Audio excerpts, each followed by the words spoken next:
Hi there. Today I'm going to show you how you can play Quiplash 1, 2, or 3 with anywhere from 3 to 64 players remotely over Zoom or any other video conference software. Quiplash is a party game where you'll use your cell phone as your controller and answer silly prompts. You will go head to head with someone else who's received the same prompt, and everyone votes on which one they like best. If you're having trouble with your prompt, there is always the option to use a safety quip that will earn half points, so don't sweat it. Whoever will be leading the game needs to have a copy of Quiplash. The easiest way to get this is to either purchase it on Steam on its own, or as one of the games in either the Jackbox Party Pack 2, 3, or 7. The party packs go on sale quite frequently, so keep an eye out and you will be able to save a few dollars. In order to play Quiplash remotely, you will need to have downloaded and opened the game while simply using the screen share function in your meeting. Here's an example of what it looks like on Zoom. Before starting the game, this is where you can turn on the family friendly filter, where the prompts are more PG. And in the case of Quiplash 3, a profanity filter can be turned on to keep things respectable. Just know in some cases, these filters will not ensure responses are responsible. So, I will say, know your audience and play the game sensibly. Everyone who will be playing will go to the website jackbox.tv on their cell phone and input the room code and their name to join the game. Once everyone has joined the room, whoever is VIP will choose Start to begin the game. The announcer will go through how to play the game.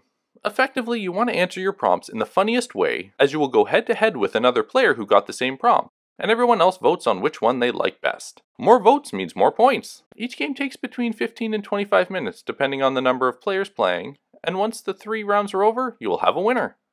There's also an option to join the audience for those who are not writing prompts. The audience can break any potential tie scores, so if you're playing with an audience, you'll have to keep their vote in mind too. And that's how you play. What I just reviewed is how you can play with 3 to 8 players. But for larger groups, stick around and I will go over how to play with up to 64 players. Use the timestamps on screen and jump to the spot in the video that covers the amount of people you will be playing with. Starting with 33 to 64 players. This will need to be done over a total of 8 round robin games and the 9th final game where all winners compete to determine the overall winner. Like I said earlier, each game can take up to 25 minutes, so plan 30-minute meetings for each of the round robin matches and 30 minutes for the finals. These can easily take place across multiple days, so the organizer is not committing 4.5 hours in a single day to host all matches. Randomly assign everyone a number from 1 to however many people are playing, and they will be assigned to the teams in the fashion you're seeing here on screen.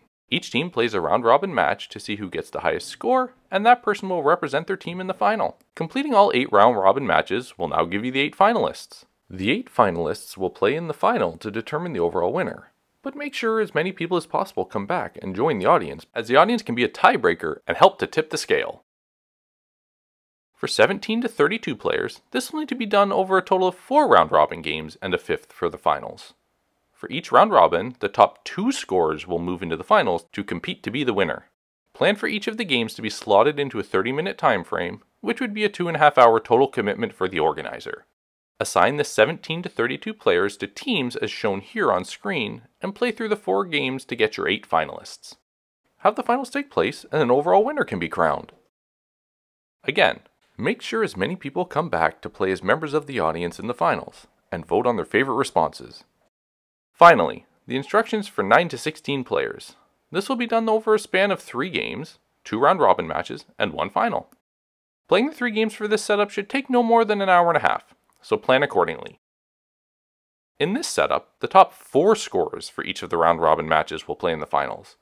Assign participants to the team in the fashion shown here on screen, and the top 4 in each game will compete in the 3rd game to see who the overall winner is. Don't forget to have those not participating in the finals to continue to be engaged by joining the audience and choosing which response was their favorite. There you have it, instructions on how to play Quiplash for up to 64 players. Hope you can make those large team meetings a bit more exciting by playing this silly game. Thank you for making it all the way to the end of the video. If you liked it, please consider subscribing to Sirlink Gaming, and I'll see you in my next video.